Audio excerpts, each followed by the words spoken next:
everybody. Welcome to SGU Uncut. We are on week 7 of our series, Renovate. Only have one more week after that.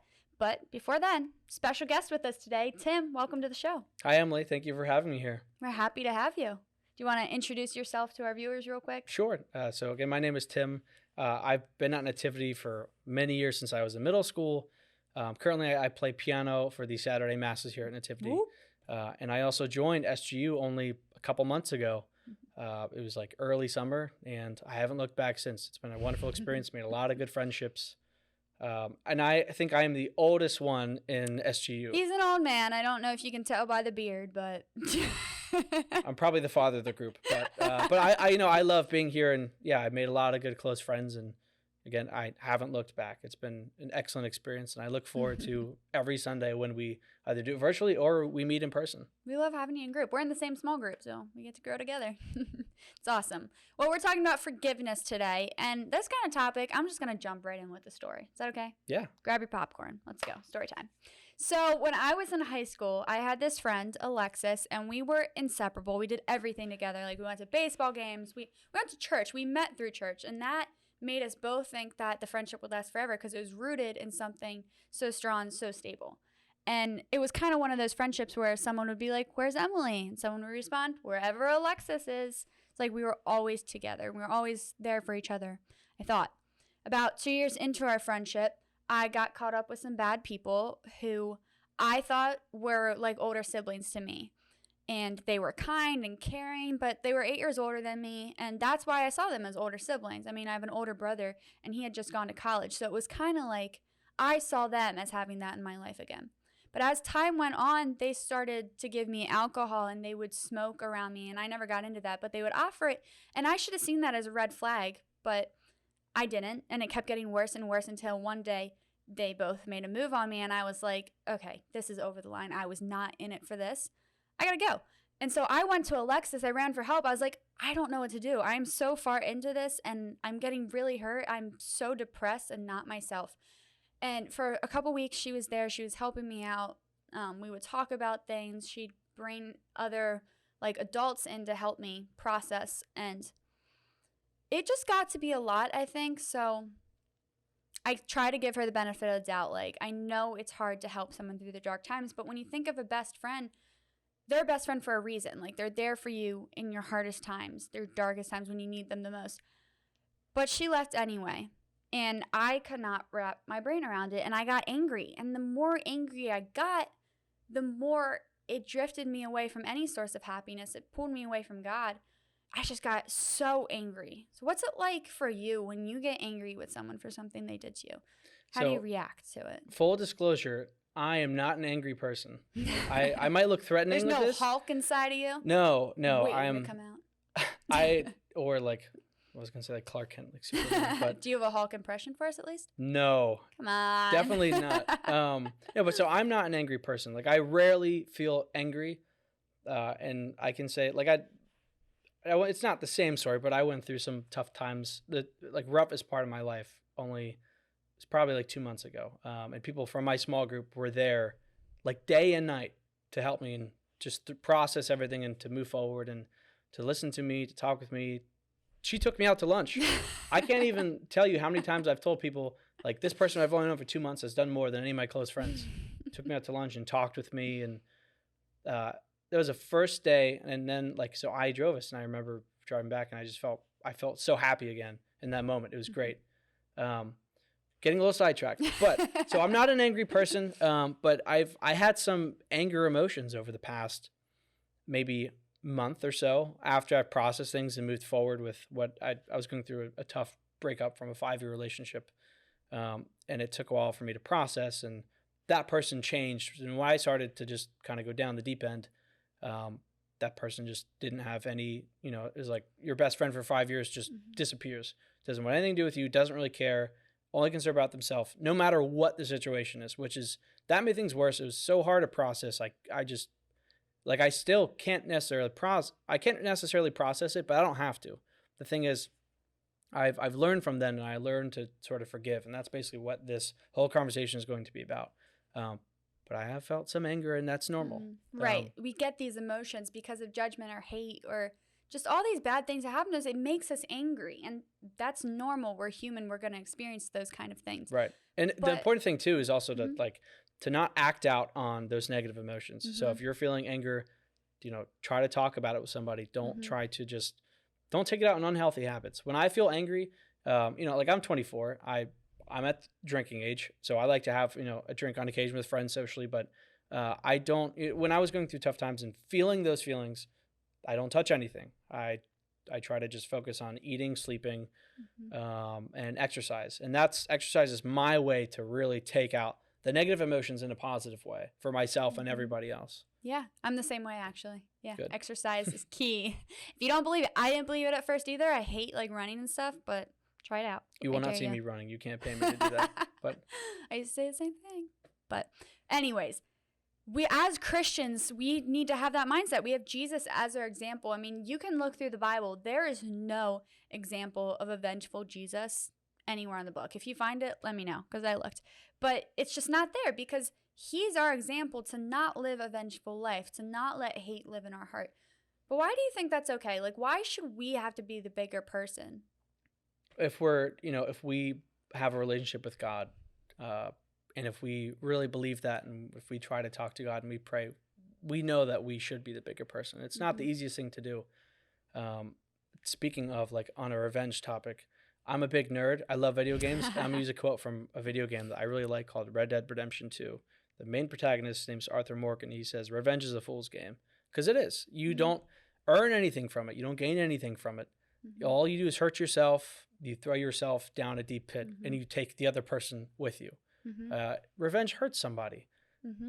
It's not something that we should be doing. Right. And with Alexis, that's exactly what happened. I mean, after a while, the anger sunk in so bad, I realized it was hurting me more than it was helping. It wasn't helping anything. So why am I holding on to this? She had moved on with her life. I needed to change the way I thought about exactly how you just said. And I had to refuse to allow her actions to affect my heart and block my relationship with God and decide to forgive. Because that's all you can do. It's a decision to either sulk in your sadness or anger or choose God and choose forgiveness and love. So we need to be able to see our enemies as somebody that God loves. But what does that look like for you? How are you able to see your enemies or enemies? I mean, right. I mean, I'm one to just give people a lot of trust, and I'm one to just look at people in a positive light, no matter what they're going through. You can hurt me a lot, and I will still care about you at the end of the day. Even you, like I'm speaking generally, but like I'm not one to like hold grudges, and I try to just always be there for somebody, no matter what. So I mean, I'm blessed where that's just how I am. My personality is I want to care for everybody, love everybody, no matter what's going on in their life or my life. I always want to be there for everybody, as many people as I really can. And that's the example Jesus sets for us. So you're really living it. I've seen it happen. So. Well, are you saying what when I was sweeping the cicadas off your balcony? It's so embarrassing. I don't like bugs. Okay. Well, no girl does, so that's okay. But why is this important? Why is forgiveness important?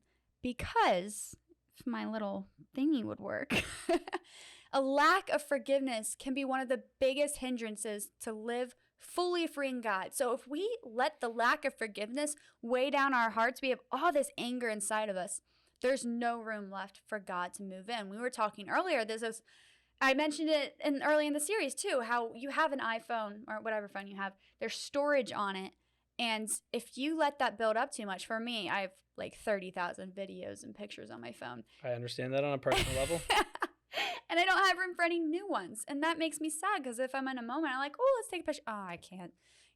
But the phone freezes up and it's just frustrating. Mine has a pink line down it right now. I don't know if you can see, but it's just broken, but it doesn't have room. Just like if I have that lack of forgiveness in my heart, I don't have room to let God enter, let any more love in or happiness, nothing like that. And it's only affecting my heart. So why am I holding on to this stuff?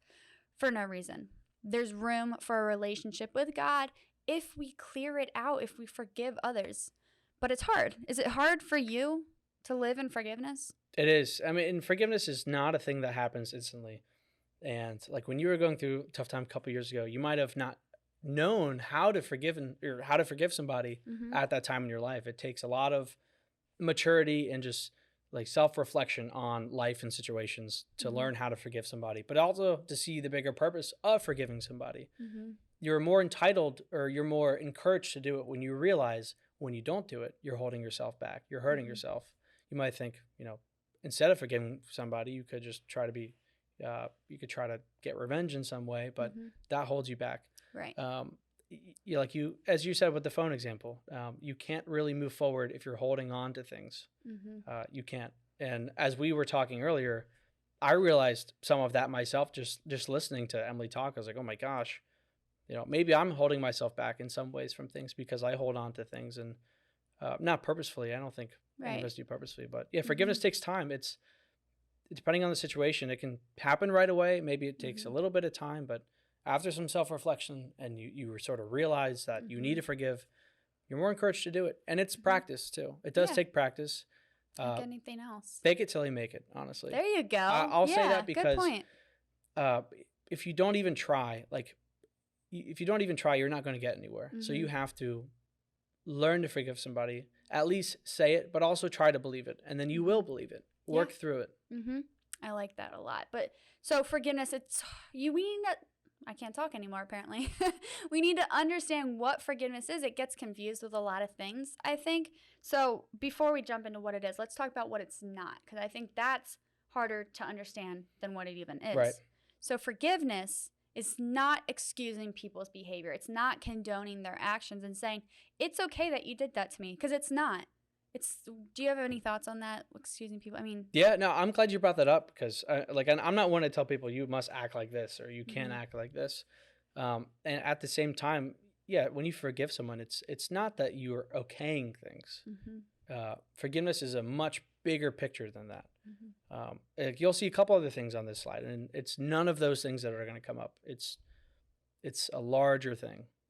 Yeah. So the next one, like you said, there's more. Not forgetting. We're human. We're not going to forget big things that we go through like this. I mean, we just told you both our stories with forgiveness. It's obvious we didn't forget, but we were able to forgive because they're not the same thing. Right. And it would be weird if we were to forgive and forget. People say that a lot, and it's just a weird saying because, I mean, it's almost like a cope. Forgive and forget. It's literally a cope. It's nothing else. Yeah, it would be normal it would be weird if you were to try to just forget something. Yeah. Forgiveness is not a feeling. We were talking about this earlier. It comes with feelings, but it's not the feeling itself. It's an action. It's a decision. Right. Yeah. Forgiveness. You don't feel you feel something when you forgive somebody, but forgiveness itself is not a feeling. When you forgive somebody, the feeling you will have is weight lifted off your shoulders. You see peace in the situation. Peace. And yeah, it all comes from forgiveness. Yeah. There's one more of what forgiveness is not, and it's not reconciliation. You don't have to go back to that person and be like, let's be best friends again. Honestly, I would not go and reconcile with Alexis. And that's sad for me when I think about all the great memories we have. But I've forgiven her, and I came to the conclusion that I don't need to be friends with her again in order to forgive her. It goes back to excusing people's behavior or forgetting or a feeling. They all go together really, and I don't need that to forgive. Right. You don't have to rebuild friendships that aren't going to last if they're just made out of like thin pieces of stick. Yeah, and they're sometimes just going to fall apart. Yeah, and God puts people in our lives for seasons or a reason, and that was my season with her. I learned something from that relationship. I got something out of it. So you recognize their purpose in your life and at that time and what they served for, in your life. Exactly. Yep. So that's what forgiveness is not. What is forgiveness? Forgiveness is a choice I make through faith in God to give up the right to hold another person accountable for the wrong done to me. Forgiveness is a choice I make through faith in God. It's a decision to say, I'm not letting your actions take control of me anymore. I'm not allowing your hate to enter my heart and take up all the space because I want to be with God. I have faith in God that He will lift me out of anything I go through. And if I make the decision to allow that to happen and forgive those who hurt me, I make room for Him. Yeah. It's hard to have a relationship with anybody, whether it be God or friends or whatever, Mm-hmm. if you are holding on to things. And it's important to forgive, but probably more important than forgiving is learning how to forgive, Mm-hmm. and not just saying, I forgive you, but to really feel it Right. and to just really recognize how to do that. And it takes In time, your and heart. no one's perfect. It's something to work at. Mm-hmm. Yep. Forgiveness is letting go of the weight the hurt puts on your heart. It's exactly what you just said. And it's okay if it takes time. It took me 1.5 years. I mean, it's going to range. You could do it overnight, or you could take years. It's hard, but with God, it's possible. Exactly. And there's no time frame to it. Like Mhm. everyone's different, and every situation is different. And people's maturity and outlook on life is different. Yeah. And everyone has different experiences. Mhm. So, Yeah. Yeah. Well, It could there's take one you a last day, or it thing. could take you 2 years. Yeah, exactly. Yep. Welcome to my life. Just kidding. But there's one last thing I want to close this out with. We're going to tie it back to this Bible verse that I think is really key to live by. Be kind and compassionate to one another, forgiving each other just as in Christ Jesus has done for you. That's from Ephesians chapter 4. And Jesus Christ has forgiven us time and time again. So he sets that example so that we may be able to do the same thing by being kind and compassionate. You know, kindness is actually my word for the year. I So think, this yeah, is you very mentioned that fitting. earlier. Mm-hmm. Do you know who it's inspired by? Unfortunately, I do. It's inspired by Mr. Harry Styles. Treat people with kindness is his slogan. No comment. But, you know, that's a great slogan, and it ties right into this. If you treat people with kindness, you let your heart be full of love and joy, and you spread that rather than letting the hate or anger weigh you down. That's the whole point of this series, to let go of anything that's holding you back from a relationship with God. So if you let go of the lack of forgiveness and forgive, you have space for God to enter your life. Right. But, actions speak louder than words. So don't Mhm. just say it. Like, Right. believe it and do Mhm. it. You live it. It's like make it your mantra. You know, the more you say something to yourself, the more it becomes a real thing. Right. But yeah, it does. And it really pray does. on it. I mean, I went to the chapel all the time when I was going through this, and then honestly have just spending time with God. Let him into your heart, because if you can't do it, he can through you. That's it. It's forgiveness. It's great. Yeah. I love this series. I honestly do. I'm glad I'm on this one and not another one, because I think I can relate to this a lot. Mm-hmm. Yeah. Yeah. I think a lot of us can. It's a tough topic, but one I think we all can relate to at some point. And if we haven't yet, it's coming. So If we say no, then we're lying to ourselves. right.